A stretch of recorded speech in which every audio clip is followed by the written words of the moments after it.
Good afternoon. This is Mitchell Moss of the NYU Wagner School, and I'm pleased to welcome each of you today to this afternoon session, How Disasters Shape New York City. Our session today is the first of two, the other is on Friday, and today we're going to be discussing the way in which New York City has been shaped by disasters with a particular focus on the most current one, the coronavirus 19. I want to especially acknowledge the Wagner School team, the Dean, Sherry Glide, and her Chief of Staff, Christina Powell, for organizing the event. And I just especially want to thank two of my assistants, Rachel Wise and Olivia Limon, who have both helped to put together our presentation today. I want to first begin by saying that there are several themes we're going to highlight, but the first is that disasters are one way to understand New York City. Most scholars, when they talk about New York, will look at it as a city created by great leaders, such as LaGuardia or perhaps Robert Moses. Sometimes people look at the city and just study the great buildings, such as the Empire State Building or structures like the Statue of Liberty. I want to provide a different way of understanding New York, because I think that disasters have done more to shape New York City over the past 400 years than any one individual for sure. And so today we're going to take you through those, and then we're going to focus especially on how the current one is going to influence New York in the future and what it's doing today. We're only going to speak, at least I'm only going to speak for 20 minutes, because then we want to have questions and answers, and I hope you know that you can submit them through the Q&A button on your screen. And you just submit them there, and they will then be read to me after my initial speech or talk, we'll say. I think it's important, though, to first start by saying that across the history of civilization, human beings have waged war with viruses and with infections, and New York has not been separate from this, but we're going to weave in both some of the diseases that affected New York and some of the other disasters. So let me start now.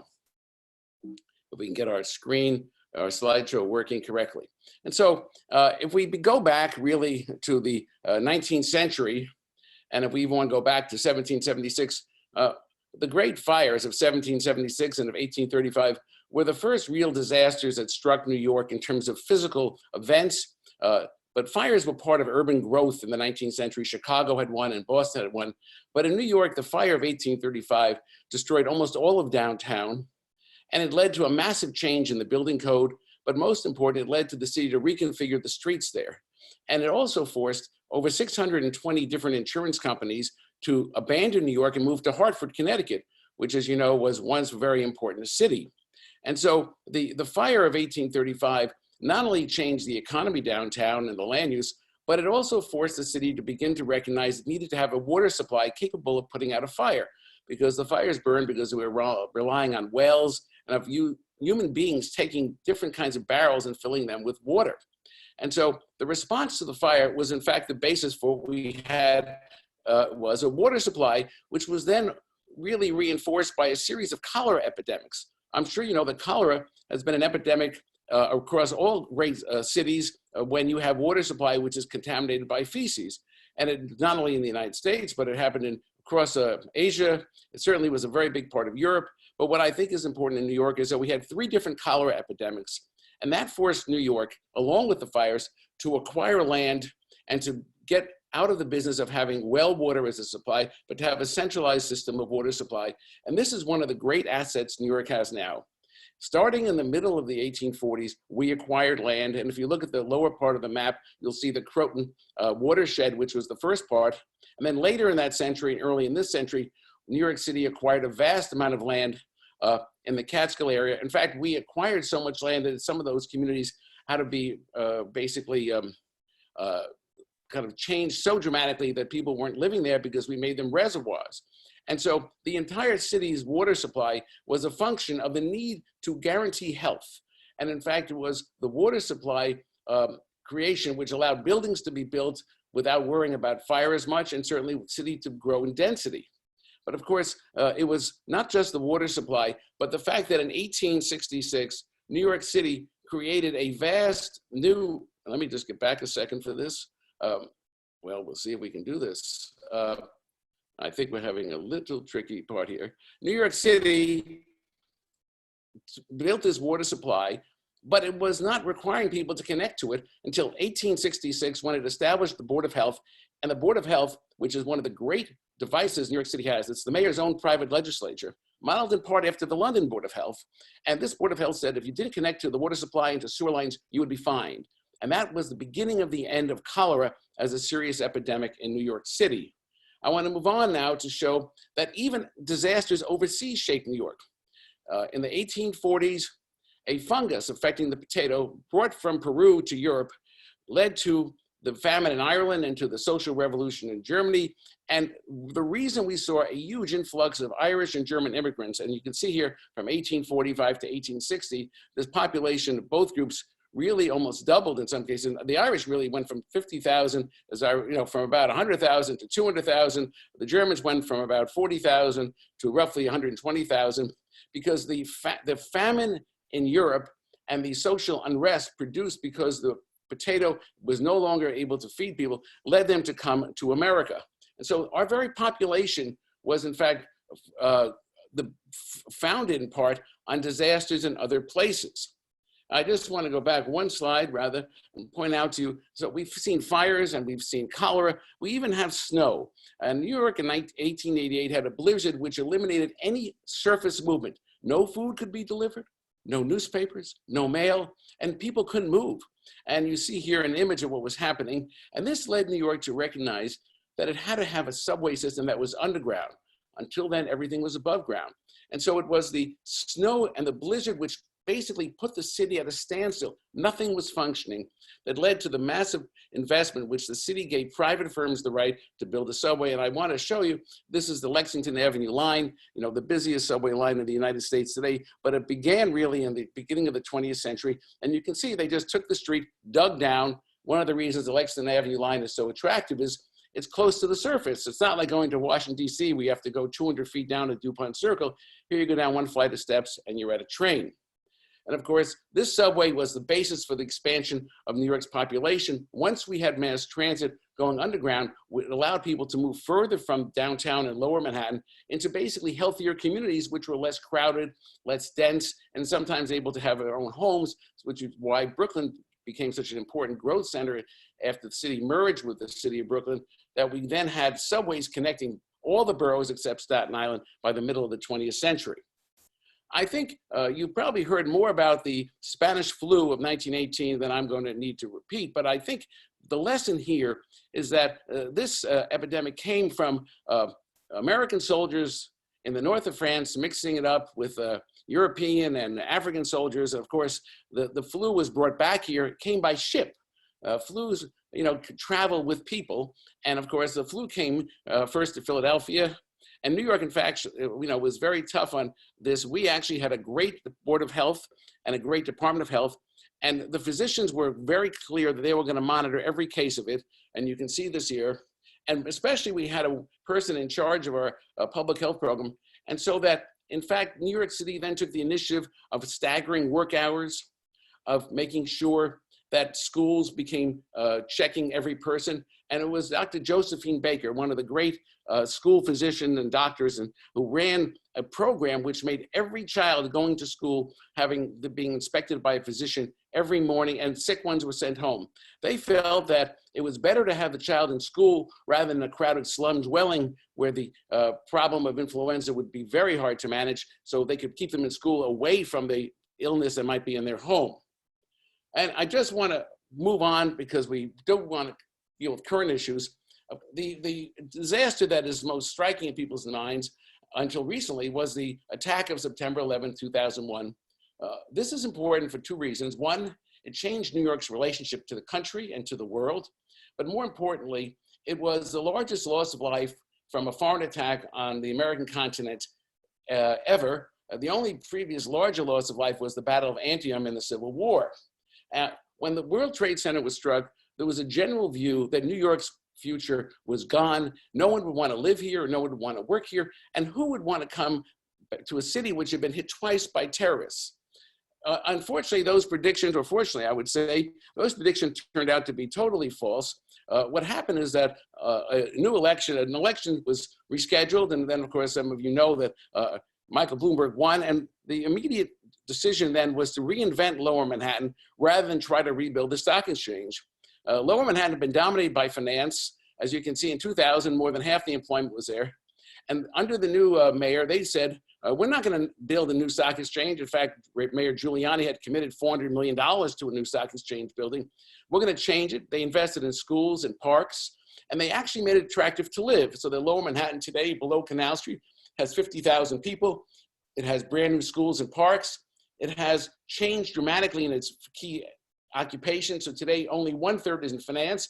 And we've seen really the World Trade Center site being rebuilt with firms such as Condé Nast and Spotify, and a fundamentally different Lower Manhattan than existed before. We even have hotels on Canal Street, unheard of.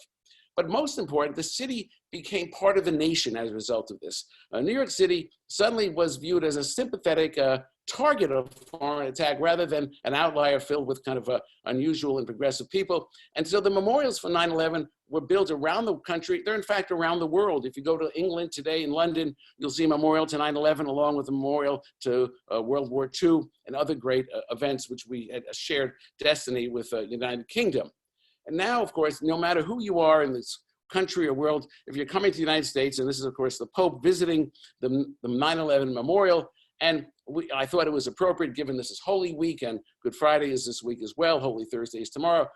The fact is, when the Pope comes to New York, he comes here to 9/11, he goes to St. Patrick's, and then he'll do an event either at the Garden or Yankee Stadium. So 9/11 has become kind of a global site.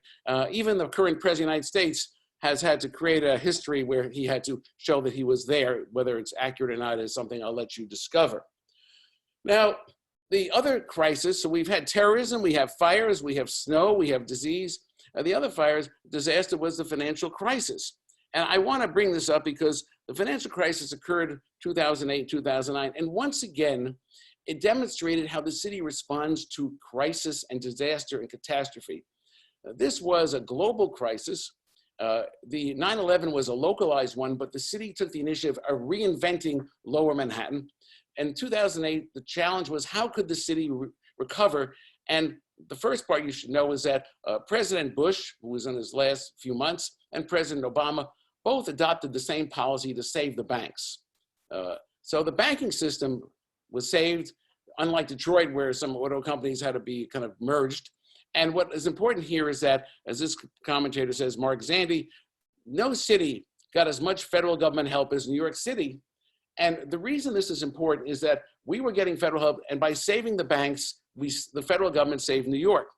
But the city realized at that time that it could no longer just be a financial center. It had a different destiny.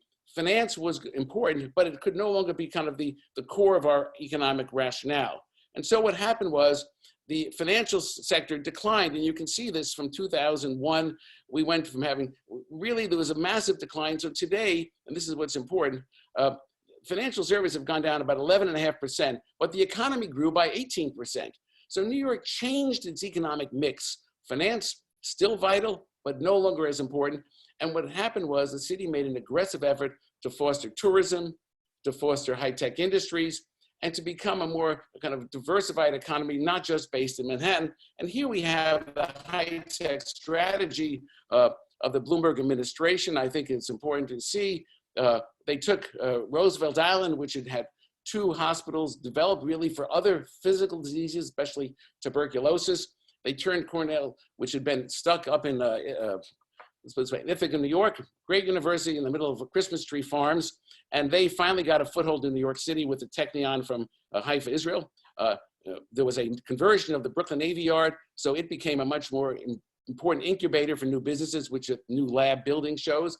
And the NYU School of Engineering was given a very, very old MTA building on J Street, which has now become a center for art and design and technology, really run by the NYU School of Engineering, which I think reflects the decision to rebuild the intellectual infrastructure.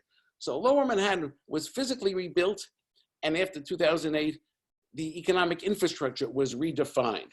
And so we see that disasters don't just affect New York once and they go away. They become part of the city because the city has aggressively responded by taking the initiative to correct the problems that were led to them. That meant a water supply to fight cholera. That meant subways to fight vulnerability to snow. And I think more important, the building code, every time we've had a physical disaster, has been rebuilt and redesigned. And so one of the great parts is our buildings are very safe compared to other cities. I always point out after the Chicago fires, they only said you couldn't have wood buildings in a very small area of downtown, but they let wood be the dominant structural material elsewhere. In New York City, you're not going to find any wood buildings that are over 4 stories anywhere. This is a very tough building code. And after 9/11, we became even more challenging to make sure our buildings could withstand attack. Now, this is really important. Disasters then are not events that occur in isolation. They are something the city responds to and uses as a strategy to change its public policy. So having an activist government, so sometimes we build a water supply, other times we build a subway. I would even argue the great municipal park movement of the 19th century leading to Central Park and to Prospect Park and Van Cortlandt Park was a result of the vast immigration from Ireland and Germany in the 1840s and 50s, which then went on to Eastern Europe. And the parks were viewed as a way to make sure that the new immigrants had fresh air, they could get the benefit of the, being outdoors rather than the slums. And so we're constantly responding to the disasters and diseases by creating new parts of the city, whether it's a park, whether it's a transit system, whether it's a water supply, and even having an intellectual infrastructure that's for the 21st century. Now, let me move along now to talk about the current crisis, because I think that's the one on everyone's mind. And I do want to recommend, especially today, that the New York Times has an article by David Goodman citing the decisions and non-decisions by our mayor and governor. And I do not want to discuss it in detail here, but you can ask questions later. But it's a wonderful story of how our city was much slower than other cities. Look at the mayor of San Francisco, much more active in closing the schools than our current mayor, and how, in fact, New York lagged in its capacity to respond. The Department of Health is one of the great treasures of New York City government. It's historically one of the great assets, great magnet for talent. And yet this is a time when the health department, according to the New York Times, simply could not get its recommendations responded to by City Hall for reasons that I really don't know. But what's striking here is that just as the president and other people really underestimated the crisis, New York City's leadership did too, until it was the really middle of March. Really didn't do anything until they decided to cancel the St. Patrick's Day parade, and that led eventually, the closing of the schools the same week, and eventually on March 22nd, and this is important, you can see it took the beginning of death right before St. Patrick's Day to suddenly see that New York City had to do much more. I just really wanted to show you this graph because here we have a chart showing really the week of the 15th of March, the 22nd of March, April 29th, and this week we're in now. So in less than 4 weeks, we've seen the emergence of this virus killing thousands of people in New York, striking many more, and making New York what has been called the epicenter of this pandemic. And the reason I brought this graph is to show you, look at everything from the middle of February during the Lunar New Year. No one was suggesting people not gather. In fact, we had people suggesting to go out to eat, to celebrate. On March 5th, in other cities, they were doing things. So New York didn't do really anything until the week of the 15th to aggressively change the way in which people behaved. And it really wasn't until the 22nd of March when the city had what is called a pause, and people were told that there were going to be no businesses open except those which were essential. So if you didn't get your hair colored or styled before March 22nd in New York City, you're going to be waiting quite a while. Let me then talk to you about what the nature of this disease is doing. There is every night on the news a body count, very similar to the Vietnam War, and we keep track every day of where the cases are across the country, what cities and what states. But I want to point out to you, and then today there's a huge amount of attention on the way it's affecting different racial groups, but I do think it's important to know that the death in New York City has been largely concentrated among older people. Now, the actual disease does affect people who are young, and it certainly is pretty strong among 18 to 44 and even up to the mid-50s. But death is particularly striking those who are older because those are the people who have the underlying conditions of basically respiratory problems, pulmonary problems, diabetes. And I wanted to highlight this because that is really one of the great kind of reasons why the ventilator debate, which you read about all the time, is such a mystery, because they're being sought after for people who are really at their very final years in any event. Now, I just want to highlight, not only is death concentrated among the old, but I also want to say it's concentrated in the boroughs other than Manhattan. And I think these are really important. This is the rate of the cases by borough by 100,000. And Queens has the highest kind of rate of people with the actual coronavirus. You can see 928 per 100,000. This is actually as of the start of this week, followed by the Bronx, which is 927, then Staten Island. And Staten Island is a relatively low density borough, but has a high density for this illness. And then you see Brooklyn, and finally Manhattan. Why is this relevant? I want to raise the issue. People suggest that coronavirus is due to the density of cities, and that the density is the cause. Well, it's not just density. Manhattan has 4 million people on a given day when it's working and visiting, and have people not just live here and coming to school here. So it's one of the densest areas. What could be denser than the central business district of Manhattan, the area from 60th Street south to the Battery? But in fact, people don't live in high density, relatively smaller, high-sized households. They have a lot of square footage. And sometimes density can be mistaken for what is really intense social interaction. So we have very low density areas like Albany, Georgia, which has high rates of coronavirus because we have very large amounts of social get-togethers for religious events. And so density does actually ease the spread of the virus because the virus is spread from person to person. But it's not just density, it's sustained social interaction. And that is important. And what makes New York crucial is not just density, but this global population here is one of the great reasons we are such a strong center for it, because this is the only city which has 120 direct international flights to different destinations every day. We have 50,000 foreign students in college in New York, international students.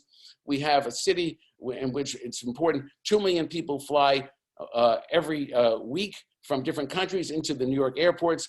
This is a city in which the global population is at the center of our activity. That's why we have people from 100 different countries. And I think I want to point out to you, as much as we talk about density, we have to remember, as the New York Times points out today, it was a woman coming from Iran who actually who was the first person who was identified with the virus in New York. And this is a city which, because of its global linkages, the very reason we exist is that we're tied into a global kind of social economic structure. It makes it very easy for this virus to be brought into the city and to move through the city's different neighborhoods. The second part, so we have density, we have globalization, and the third part is that we have people who believe in intense social interaction. In fact, much of our life is dependent on people being near each other. In fact, the core of New York is, in fact, face-to-face contact. So it's no surprise that a city in which people basically are crowded together, not just on the subway, but at bars, at sports events, in theaters, and in office buildings, are going to have ample opportunity to spread a virus. So it's not just the density, it's the way we interact with each other. And I want to point out to you, if you look at Queens and the Bronx, you'll find out that the leading neighborhood, and I think this next one shows you, the leading zip code, I want to put it this way, is East Elmhurst, which also includes Rikers Island. And that's where the black arrow is. And I want to say that it's Queens, which has Elmhurst and Corona and Jackson Heights, which are 3 of the leading centers for the COVID-19 virus, as well as Borough Park in Brooklyn. And the Borough Park, of course, as you know, is a center for ultra-Orthodox Jewish community. And, they have a strong belief in collective activities. And just as you find out in some of the Middle East, you find people who are involved in pilgrimages, and you find people involved in intense religious events that are very large. You find that as well in Borough Park and other Orthodox communities in parts of Ulster County. And I just want to point out to you that in a great book William McNeill wrote, and this is a fabulous book about, and I want to recommend it to you. He wrote it in 1976 called Plagues and Peoples.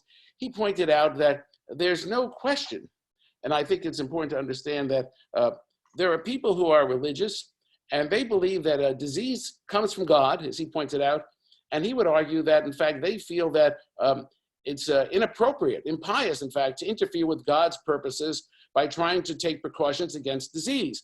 And so when we talk about some of the religious communities which have vulnerability to this virus, we have to point out this is at the core of their religious practice. They think that is part of the kind of experience that goes with being religious. So of course they're going to resist this.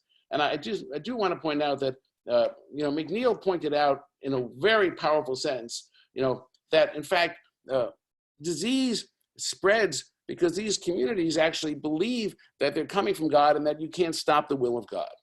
So I don't want to be a theologian, although it is the first night of Passover, but I think we should understand that some of the resistance we have to precautions comes from the very religious beliefs that make them vulnerable. Now, within this particular event here, I hope you see that this disease is striking the working class communities of the outer boroughs, not Manhattan. And that is very important to understand because we've had some very unusual interventions recently. You couldn't have lived in the United States without seeing a huge hospital ship come to the west side of Manhattan, as well as the conversion of the Javits Center on the west side of Manhattan. But that's not where the disease is striking. It's striking in Queens and in Brooklyn. And so in a kind of crazy way, we're putting these new hospitals precisely in the inappropriate locations where the patients are, which is why Elmhurst Hospital and Brooklyn Hospital Center have gotten so much attention. I just want to show you some numbers. I want to leave time for questions and answers, but let me just wrap up very quickly and say, look at our hospitals. We have 20 hospitals in Manhattan, and we have 9,373 beds, but only about 1.6 million people. Look at Queens, 9 hospitals, and we're being very generous, including North Shore or Norwell, which is really across the border. They have under 4,000 beds. And so there's no question that we have kind of a medical center hegemony in Manhattan, where Columbia and New York Presbyterian are located, NYU Langone, and Mount Sinai. And yet the disease is striking miles from those hospitals. And even though some of them have satellites in Brooklyn, the vast need is in Queens, and yet that's not where the hospitals are. There is a real incongruence between where the major teaching hospitals are, they do a great job, and where the patients are who are being struck with this illness. I want to quickly point out that during this very disaster, once we decided to change the city's policy and close down businesses, what we saw was a vast reduction in people going anywhere on the subway. So we went from 32 million riders on the subways per week on really the end of February, and 31 million at the beginning of March, down to less than 5 million today. So ridership has gone down 86% on the subways, 90% on the commuter railroads. This is creating a vast problem for the MTA, because we need to maintain the system so the essential workers can get to and from taking care of people, to deliver groceries, to take care of patients, work in the healthcare sector. But the very point is they're losing vast amounts of money because the ridership is gone. And this is going to be a challenge which is going to be part of our life for the next year, because even though there's $4 billion in federal aid coming, that's hardly going to be sufficient. Now, I just want to show you what's happened. Look at Grand Central today. Never has it had such a shortage of people and such beautiful light and air, because there's no one there. And so the city itself has become depopulated. When I say the city, Manhattan's great train stations, it's great infrastructure, the streets, Fifth Avenue, the places people around the world come to, they're not coming anymore. This is leading to a vast economic kind of hemorrhaging, because restaurant workers, there are 225,000 people now unemployed. Those are often people paid hourly. They're not going to get the kind of great health benefits because they don't have jobs anymore. So we have a crisis facing our city of people who are suffering because they no longer have incomes, jobs, health benefits, and yet there's no immediate cure for this because they may not qualify for some of those federal programs. And so I want to end with this one note. There is a future, and it's not something we really want to have. Well, one is the kind of future the governor of Rhode Island, can't understand what's in her mind, suggesting they should basically prevent New Yorkers from leaving because they're spreading the illness. And there's been a kind of a view, sometimes echoed by a president, that this is a New York crisis only, but the map shows it's not. New York is at the start of a national kind of diffusion of this virus. But I do want to point out to you that there has been an effort to kind of take New York and view it as the cause of the crisis rather than a product of global economic and demographic forces. And I just want to show you that even the governor of New York, when the president wanted to quarantine New York, he said it would be illegal. Of course it is. Section 4 of the Constitution, interstate commerce would not give the president that power. And so what is the future? Well, I don't want to answer it today. I think we have Friday, but I do want to point out we're going to have to change the way we live in New York. And just as after 9/11, people became used to having their bags checked and having ID cards, we're going to change the way we function. I think we're going to have a variety of sensors built into our clothing so that it takes the temperature before you get in an elevator. The workplace is going to have to be more than 50 square feet as it is in so many of these little open offices. And in fact, the very way we go about to big events is going to require a new attention to the air, to the safety. And just as we've made physical safety important, we're going to have to make health safety important. I predict in the future, the police commissioner is going to be superseded by the health commissioner, because that's the person people want to count on to assure that New York is a safe place to live and to work and to thrive. So let me now open it up for questions. I hope you've been able to submit some. Thank you very much. Are there any questions we have yet or any comments? We have a number of questions. Well, let's fire away. I'll read a couple out.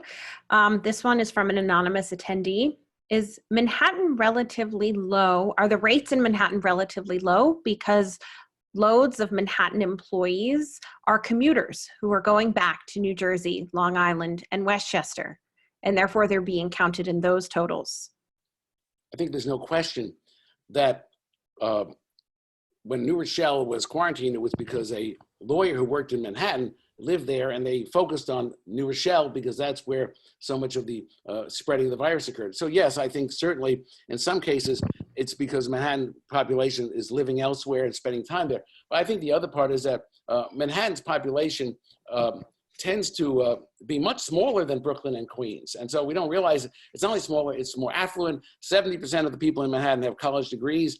It's a much, much different workforce than you find in the other boroughs. And because of that, I think they've been able to kind of, they have some health conditions make them much less vulnerable. And I think that's one of the real reasons. I think their underlying health can be stronger.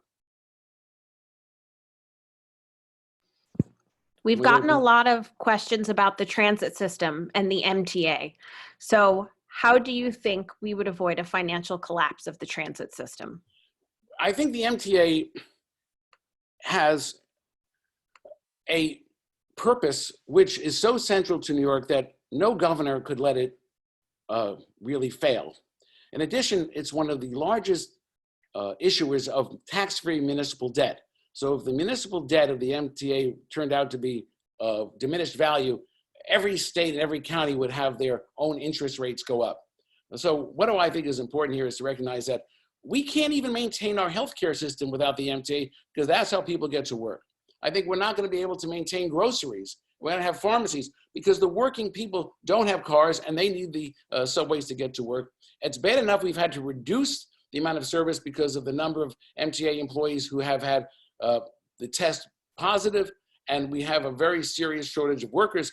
So I don't think we're going to allow it. That's why the federal government provided support. I think the state legislature last week changed some of the financing options, and we should be very thankful about the MTA. Unlike other systems which have closed down, the Muni system in San Francisco has almost stopped running, and in other cities have stopped, but New York is maintaining it, sometimes at reduced levels. And secondly, the MTA gets revenues from multiple sources: income taxes, real estate transaction taxes, the mansion tax, as well as the sales tax. So I think that by not just having the tolls and the fares, we have a better revenue stream. But it's going to take a long time because people are going to be nervous when they get on trains.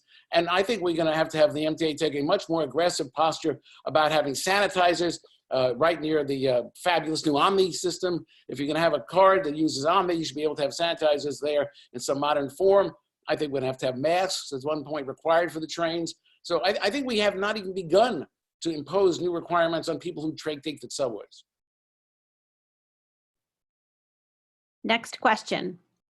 Considering disaggregated data is going to be crucial for post-coronavirus policy response, is it fair to say the census will aid that, or what role will the census play in that, if any? Let's just hope people fill out the census. I think the great concern about the census is that it's April 1 when everybody received them is also a point when we're at the really peak of the coronavirus season. I'm much more concerned with having people return their census forms, and given the distraction, and remember, this virus is not just the virus of the body, it's a virus of the head, because it kind of takes over your thinking and your mind and where am I going and what can I do? So I think the census has been caught short because it's being done it's competing with the virus, and I think the virus is always going to supersede your health is going to supersede a government request for information, regrettably.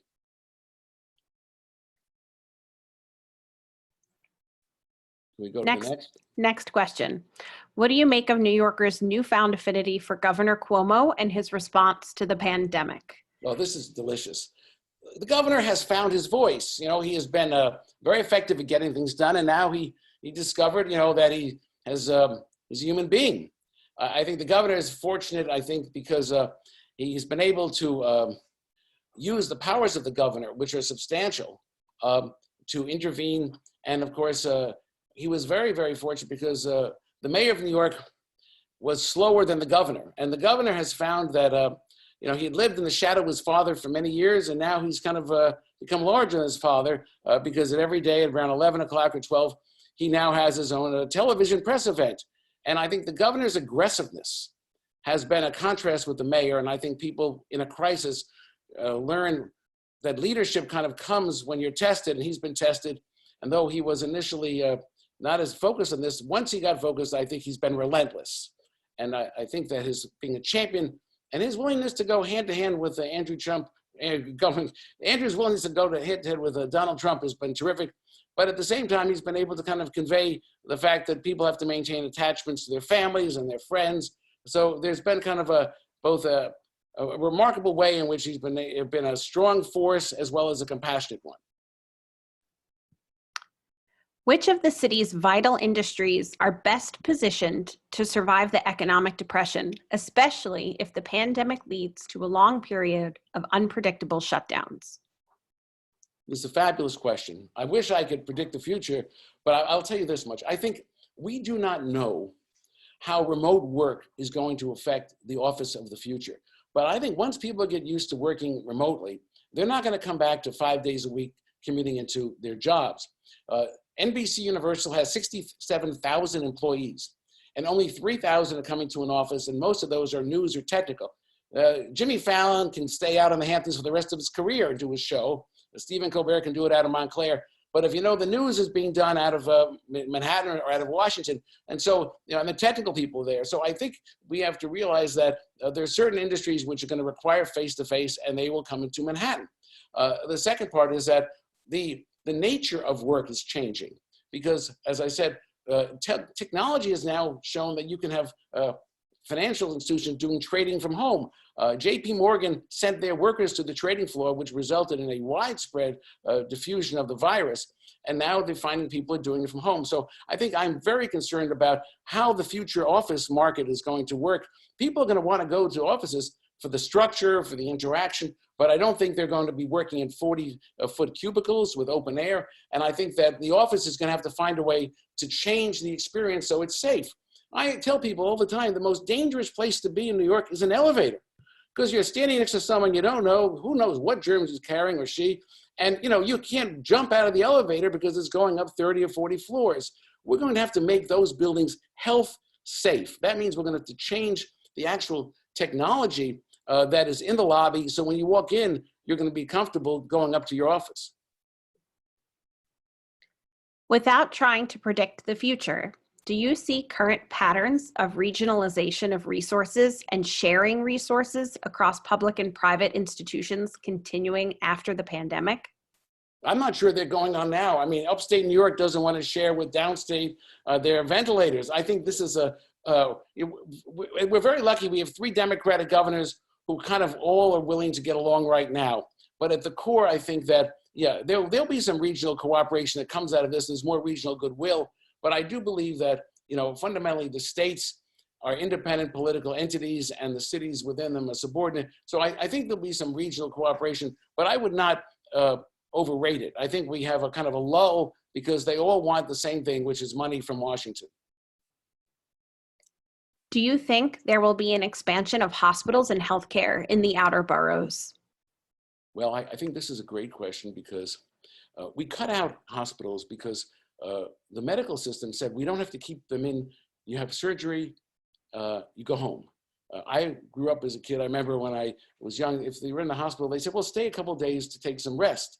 Now, the minute they do anything, a knee replacement, hip replacement, appendix, you're home, maybe you're there overnight. So the medical care industry doesn't want you in the hospital. They have different reasons, insurance companies, or maybe spread of illness. But I think that we're not going to necessarily be building new Queens hospitals. I think the out-of-borough politicians failed to understand. Look, they built a new medical school out in Nassau for one state senator, but I think the Queens elected officials, I think, have neglected to understand that they deserve more than the U.S. Tennis facilities and City Field. They deserve some higher level academic teaching presence. It could be one of the hospitals in New York establishing a presence there. If I were the mayor or governor, I would say that I would take the property they were going to give to Jeff Bezos and turn it into a biomedical research center to fight disease, to fight infections. Infections and disease are not going away. We may have this vaccine, but there'll be others. So I would take either the Brooklyn Navy Yard or the property we were going to give $3 billion to Amazon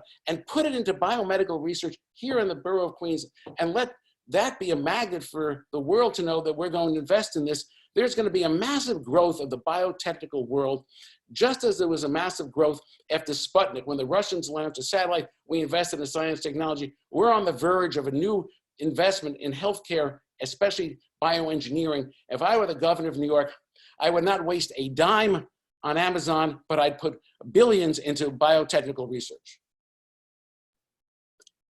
How do you see the virus affecting voting now and next year when the city will see so many competitive races? This is going to mobilize people to vote at levels that no one ever imagined. We are seeing for the first time rates of unemployment, which are not caused by people, but caused by a virus. And it's not a hidden virus, it's real. And I think this is mobilizing people. They suddenly realizing that, we have to have some safety net for people with incomes, some safety net for healthcare. I think this is going to create a vast political upswell in New York. I can't predict the presidential election, but the 2021 mayor election, it's not going to be fought on who's the happiest warrior. It's going to be fought who's the most competent person, because we're going to have a city government with a need to cut back somehow to find ways to foster growth and to assure the health and safety. So I think this is going to politicize people at levels that we haven't seen or expected. And it's not going to be acceptable to just be continuing as is. And people are going to want a serious leader, not just more of the same. How could you see Broadway and sports events in New York coming back? You did note today that tourism is now a key part of the city's economy. Well, first of all, I would say that I am going to assure you that during the flu epidemic of 1918, they kept the Broadway theaters going by actually throwing people out of the theater the minute they coughed. There were heavy rules about what you could do in a theater. We may have to have some strong social sanctions, much bigger than social distancing. Remember, most of those Broadway theaters are 100 years old and the seats are really quite close together. I'm very concerned about tourism. I think New York has now got a kind of a threatening edge to it. And I just as tourism was vital after 9/11, I don't think it's going to be easy to renew tourism. Restaurants aren't coming back at 100%. We're not going to suddenly take the stigma of being with people out. We've educated people that they're at risk in dense social settings. I don't think we're going to see people sitting in those tight Soho restaurants with really 4 people at a table, squashed next to another table. And I don't think restaurants can make money if they spread the tables apart. So the restaurant industry is going to be a challenge. We have a lot of people who've just suddenly learned how to find their way through a kitchen because they can't eat out. Remember, 2/3 of most meals are out of the house, and suddenly it's reversed now. So I worry about the restaurants because, one, they're not coming back at 100%. 2, there's going to be a lot of stigma. And I think the worst place you should be is a basketball arena where people get up and cheer, spit out volumes of fluid and coughing and air. I can't imagine anything. We should be thankful the Knicks and Nets are so mediocre, they're never going to be in an NBA championship in my lifetime. But this is really a real important issue. Will you go to events unless you're sure of safety? So I think it's going to be incumbent upon the baseball and football teams to make sure that everyone coming in has their temperature taken. Just as you go through an airport now, and you're going to be checked for security, we're going to be checking for your health condition when you go to a major event.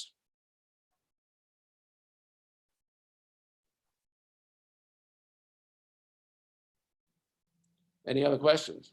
We have one last question. There have been a number of people who've asked about Hurricane Sandy, and you didn't mention that on your list of disasters.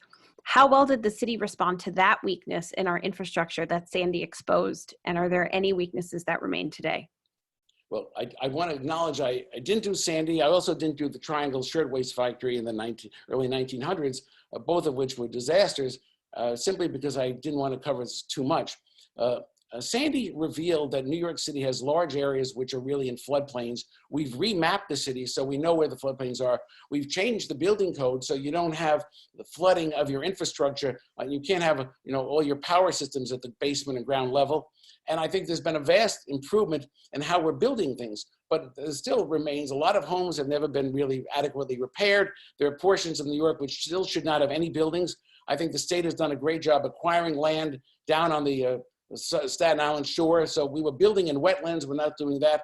But there's no question that's been a slower and more difficult process. And it's really the areas of the city that are vulnerable have in fact seen some changes. Of course, we're going to find out whether there'll be changes on the Lower East River side, which of course is now under debate.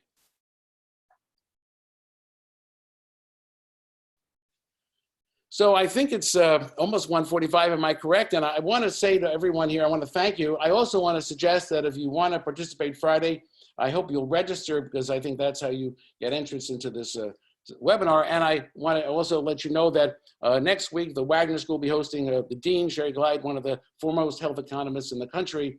And I hope you'll be able to participate there. I want to thank you for your time, your attention. I hope it's been useful. And of course, if you have any questions or further ones, you can email me at moss.mitchell@gmail.com. So thank you, Christina, and thank you the rest of the audience who are still with us.